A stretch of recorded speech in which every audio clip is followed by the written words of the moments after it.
بسم الله والحمد لله والصلاة والسلام على رسول الله. Assalamu alaikum wa rahmatullahi ta'ala wa barakatuh. Quick announcement first of all. Tonight, inshallah ta'ala. When I say tonight, that means tomorrow, early morning, 2:30. Normally we have Qiyam al-Layl, but tomorrow because there is khusuf, there is this eclipse. So we're offering Salat al-Khusuf, inshallah ta'ala. The Prophet used to perform that salah. It's different than any other salah because it's a very long qiyam, a long ruku' and long sujood. So we're going to offer that inshallah ta'ala tomorrow at 2:30 a.m. The khusuf will start I think from 2:20, 2:30 around. So we will start the salat al-khusuf from 2:30 until 4:30. It will last normally the khusuf from 2:20 to about 3:30. So if you would like to stay along and pray qiyam al-layl until 4:30, the imam will be here doing that. If not, you can pray Salat al-Khusuf from 2:30 until 1 hour. So we have that option for you, inshallah ta'ala. The masjid will be open because some people complained that they came in and the masjid was locked. So we'll make sure, inshallah ta'ala, that the masjid is open, inshallah ta'ala. Bismillah.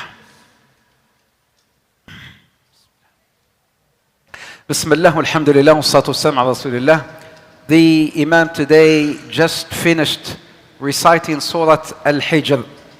Surah Al-Hijr is a Mecca surah, and then after Surah Al-Hijr, they will be reciting the surah that comes next to it. It's Surah Al-Nahl. And after Surah Al-Nahl is Surah Al-Isra. All these amazing surahs, all these powerful surahs. Surah Al-Hijr is a Mecca surah, and the surah talks about basically why it's called Surah Al-Hijr or Al-Hijr. Or also the surah, the Hijr is denoted the people of Qawm Thamud. Qawm Thamud, whereby Allah subhanahu wa ta'ala sent them a prophet, and then they refused to obey the commands of Allah subhanahu wa ta'ala and to believe in their prophet. So Allah subhanahu wa ta'ala punished them. So this is why it's called Surah Al-Hijr. I'm going to ask you a question later on about this particular incident that happened. Allah subhanahu, I'm going to pick some ayat in Surah Al-Hijr. A very, very, very powerful ayah with regard to the Quran. Allah subhanahu wa ta'ala said, and the Imam he recited it as well in the very first rak'ah. إِنَّا نَحْنُ نَزَّلْنَا الذِّكْرَ وَإِنَّا لَهُ لَحَافِظُونَ. Allah subhanahu wa ta'ala said, we have revealed dhikr. And dhikr here is what? Dhikr here is not just subhanallah, alhamdulillah, wa la ilaha illallah, wallahu akbar. Here, the dhikr denotes the Quran. وَإِنَّا لَهُ لَحَافِظُونَ. And we shall preserve it. This Quran will be preserved until the day of judgment. There will be so many challenges, and there were so many challenges that Allah subhanahu wa ta'ala has put forth against the believers, non-believers, the non-believers to make one surah like the Quran, or one book or like the Quran, or one surah or 10 ayat, or even so they could not, because it's a challenge until the day of judgment from Allah subhanahu wa ta'ala. This Quran will be preserved, and one of the amazing things about this Quran, Allah has preserved it not just in the scrolls like in the Qurans that we see here, but also Allah subhanahu wa ta'ala has preserved it in the hearts of the believers. You can find 5 Sheikhna was the youngest kid that you know of that has memorized the Quran in your school, in your madrasa. The youngest. 7, 11 years old. And they're 11 years. Oh yeah, yesterday he finished the full memorization of the Quran, 11. And I know that there are some kids who are even 7 years old and they have memorized the entire Quran, subhanAllah. So Allah Azza wa Jal has preserved it as He mentioned, subhanahu wa ta'ala, in the Quran, and as He promised. And then Allah subhanahu wa ta'ala says also another amazing ayah, إِنَّا نَحْنُ نُحْيِي وَنُمِيتُ إِنَّا لَنَحْنُ نُحْيِي وَنُمِيتُ وَنَحْنُ الْوَارِثُونَ. We are the ones who give life, and we are the ones who take it back. وَنَحْنُ الْوَارِثُونَ. And here He used His name, Al-Warith, and we are the supreme inheritor. Allah is the supreme inheritor. What does it mean when we talk about inheritance? When you see or hear, when you hear this term inheritance, you think of death. Inheritance. You don't inherit from someone who's alive, you inherit from someone who's dead. So Allah says, وَنَحْنُ الْوَارِثُونَ, which means all of us at some point all of us will go back to Allah subhanahu wa ta'ala. This is why we say, Inna lillah wa inna ilayhi raji'un. To Allah we belong, and to Him we shall return. That's why He called Himself Al-Warith, the supreme inheritor subhanahu wa ta'ala. And the Sheikh also, the Qari, mentioned this dialogue or conversation that happened between Allah subhanahu wa ta'ala when He told the angels to make sujood to Adam, and all the angels made sujood except Iblis. And then He asked him as to why you refused to make sujood. As id amartuk, he said, I'm better than him. You created me from fire, you created him from clay. The very long story. But Shaitan has made a promise. When he asked Allah Azza wa Jal to let him live until the end of time, Allah fulfilled that request. And then he says, Ya Rabbi, this is something very, very important that we own. I have to pay attention to. He said, Shaitan has made a promise. قال لأغوينهم أجمعين. I shall deviate them all. Shaitan, I shall deviate them all, men and women, kids, boys and girls. I shall deviate them all. I will come from their back, I will come from their front, I will come in many forms. I shall deviate them all, except he will have no power over one category. Be careful, brothers and sisters. This category is إِلَّا عِبَادَكَ مِنْهُمُ إيش؟ المخلصين. These are the people he has no power of. The people with sincerity. The people who have ikhlas. Shaitan has no... Brothers and sisters, have you pondered upon this? Shaitan, what's his aim? To destroy families. He wants to destroy families. And this is what he did. And he's trying to do. It's reported when the small shayateen, they reported the shaitan at the end, and then they say, one come and says, this is Hadith Bukhari, one shaitan says, I made this man commit zina, and another shaitan says, I made this woman remove her hijab, and the other one says, I made this man drink alcohol. So they report all these things that they have done, and then another shaitan says to the big shaitan, I made a man divorce his wife. And then the shaitan says, you are the big guy, you're my beloved guy, come and sit next to me. This is the aim of shaitan, to destroy families. And it's so scary and alarming to know that the highest rate of divorce, subhanallah, that is happening here in Canada, US, and in the UK, amongst the Muslims. It's scary, it's alarming, brothers and sisters, so be careful. نبئ عبادي أني أنا الغفور الرحيم وأن عذابي هو العذاب الأليم. This is a lot of people who say Allah Ghafur Rahim, and we all know and we believe that Allah Ghafur and Allah is Rahim. Allah is the oft forgiving and Allah is Rahim, the most merciful. Yet, and Allah subhanahu wa ta'ala says, وَأَنَّ عَذَابِي هُوَ الْعَذَابُ الْأَلِيمُ. We tend to forget the next segment of the ayah. We only focus on the first segment. Allah Ghafur Rahim ya ammi. Allah Ghafur, Allah Rahim. But also Allah is Adabuhu adabun alim. His punishment is severe. His chastisement is severe. So be careful, brothers and sisters. And then Surah Al-Nahl. It's called Surah Al-Ni'am. Wake up. Surah Al-Nahl, the bee, is Surah Al-Ni'am. What is Surah Al-Ni'am? A surah filled with blessings of Allah. This is why it's called Surah Al-Ni'am also, from Surah Al-Nahl. It talks about the marvelous blessings from Allah subhanahu wa ta'ala. وَأَوْحَى رَبُّكَ إِلَى النَّحْلِ. And your Lord has inspired the bee. The bee, it's a world in its own. You see, the bee has one surah called Surah Al-Nahl and one surah called Surah Al-Naml. I don't have time to tell you about all these wonders, but amazing. So when Allah Azza wa Jalla makes one entire surah in the Quran under this name, bee, or under this name Al-Naml, which we will be reciting soon inshaAllah ta'ala, it means that there is something magnificent about this creature of Allah called Al-Nahl, the bee. Right? So Allah subhanahu wa ta'ala awha ila al-Nahl. I'm going to ask a question about this. أوحى ربك إلى النحل أن اتخذي من الجبال بيوتا ومن الشجر ومما يعرشون. Brothers, do you love honey? I know, not your wives. I'm talking about honey. I know you love your wives for sure, but I'm talking about honey. We all love honey. Prophet Muhammad used to love al-asal, honey, right? So Allah Azza wa Jal tells the Nahl, He inspired the Nahl, أَنِ take, Lord inspired the bee, make your homes in the mountains. Why? In the mountains, in the trees, and He says, and in what people construct. So this is why sometimes when you buy raw and natural honey, the most expensive honey is the one that actually comes from the mountains. And Allah subhanahu wa ta'ala says, يَخْرُجُ مِن بُطُنِهَا شَرَابٌ. And from the belly comes in sharab, a drink. مُخْتَلِفٌ أَلْوَانُهُ. So sometimes you see some honey that is white, and sometimes you see some honey that is dark brown, and sometimes you see some honey that is clear brown, and sometimes depending on where that hive is from the bee. Then Allah says, شَرَابٌ مُخْتَلِفٌ أَلْوَانُهُ فِيهِ شِفَاءٌ لِلنَّاسِ.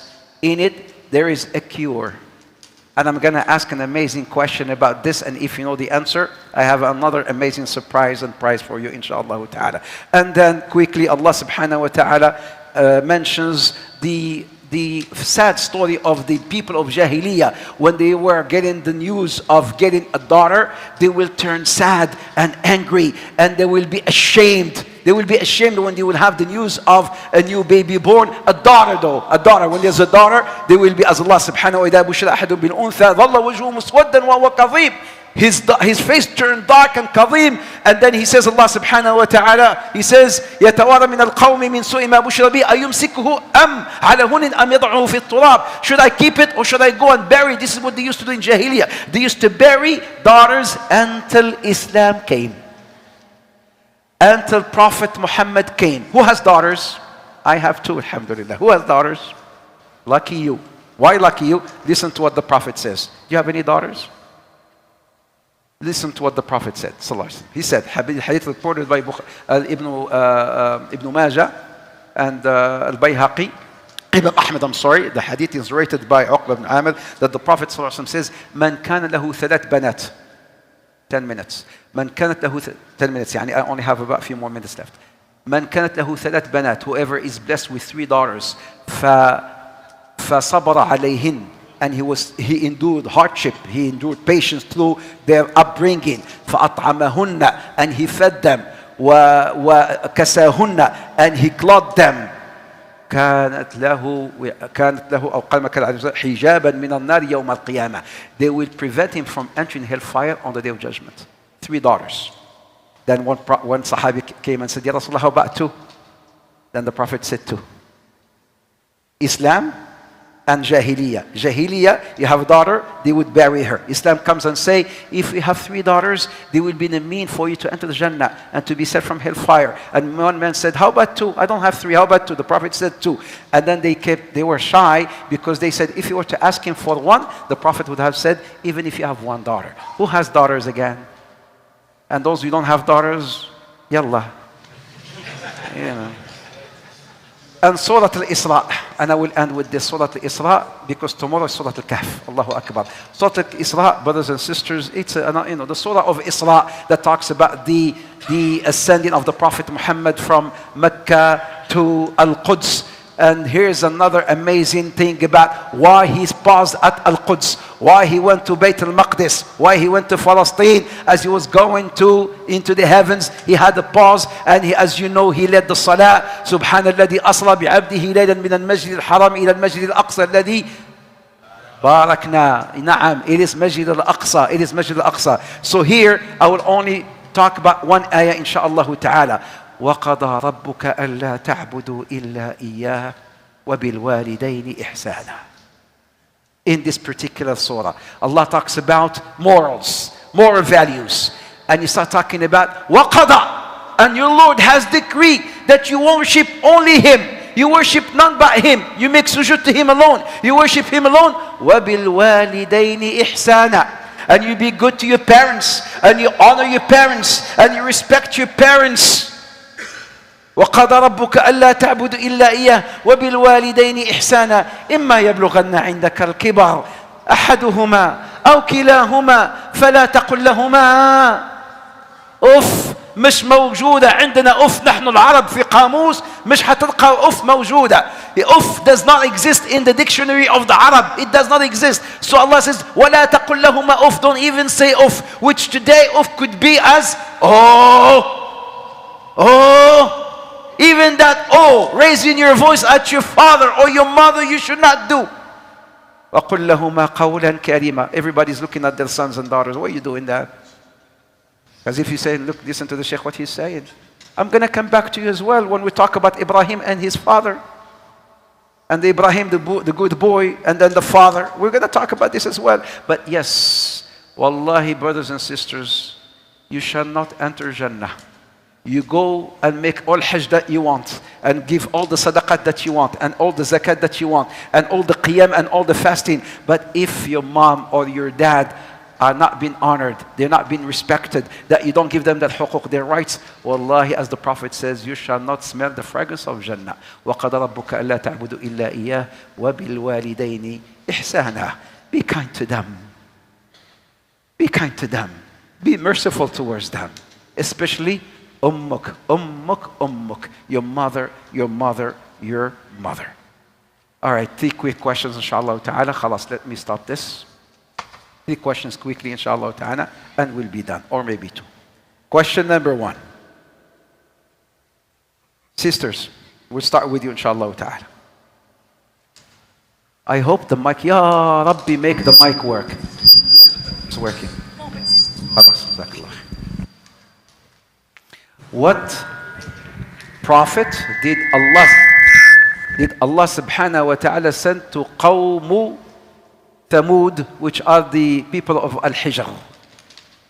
The people of Al-Hijr, we just recited the Surah Al-Hijr. Qawm Thamud, whose prophet was sent to them?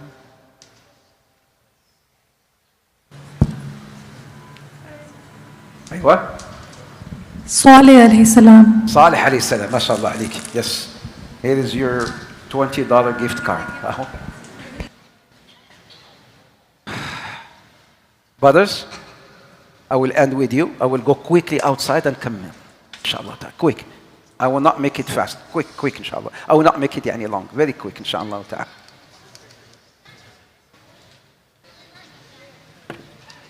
Quick question. Quick. All right? لو سمحتم. I have candies this time. I have candies. Quick question. لو سمحتم, please. So I'm fair. I'm very fair. Here's the question. Dishonoring the parents in Islam is considered to be what? عقوق الوالدين في الإسلام is considered to be what? Easy, man. أيوة. It's considered to be a major sin. A major sin. Jazakallah khair. It's going to be a major sin. All the guys here, do you want, when I see you hugging your parents, you get candy. Hug your parents. Hug your parents. Hug your parents. Hug your parents. Here we go. Yalla. Jazakumullah khair. And those who don't have parents, yalla. Did he hug you? Did he hug you? Here we go. Hug your parents. Yalla, last question.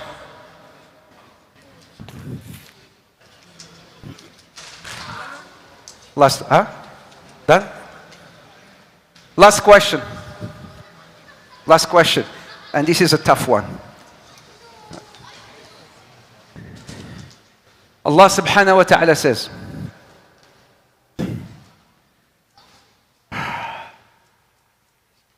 إن الله يأمر بالعدل والإحسان. You're going to recite this after that. Not you, maybe. إن الله يأمر بالعدل والإحسان وإيتاء ذي القربى وينهى عن الفحشاء والمنكر والبغي يعظكم لعلكم تذكرون. Allah subhanahu wa ta'ala يأمر, He ordains al-adl, justice, and ihsan. What's the difference between adl and what's the difference between ihsan? This is the question. إن الله يأمر بالعدل والإحسان. Allah ordains adl to be just and ihsan. What is the difference between adl and between ihsan, brother? Adl is to give what the person actually deserves. MashaAllah alayk. Ihsan to give extra. Ta'al, you come. Nobody has ever gave me the answer in one spot. You are the... come here. MashaAllah عليك. MashaAllah. Here's your prize. He's right. He's from Pakistan. Where is he going to be from? يعني where is he going to be from? Give me a hug, my brother. Give me a hug. Arabi hug. Look. Jazakallah khair. He said, adl is that you give people their right. But ihsan, you give them more than their, and you give less. You take less. You give more, and here's two, you and your wife, inshallah ta'ala. This is $40. $40, inshallah ta'ala. Jazakumullah khair, barakallahu fikum.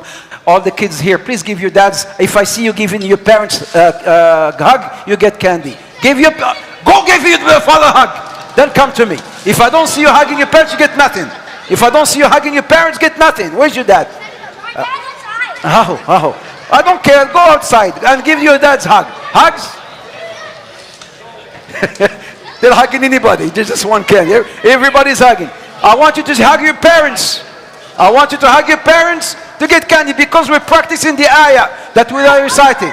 We're practicing the ayah. Yallah, jazakumullah khair. Barakallahu fi. Sisters, please give them hugs. Candies. Jazakumullah khair. Barakallahu fikum. Yalla. You got your candy right there.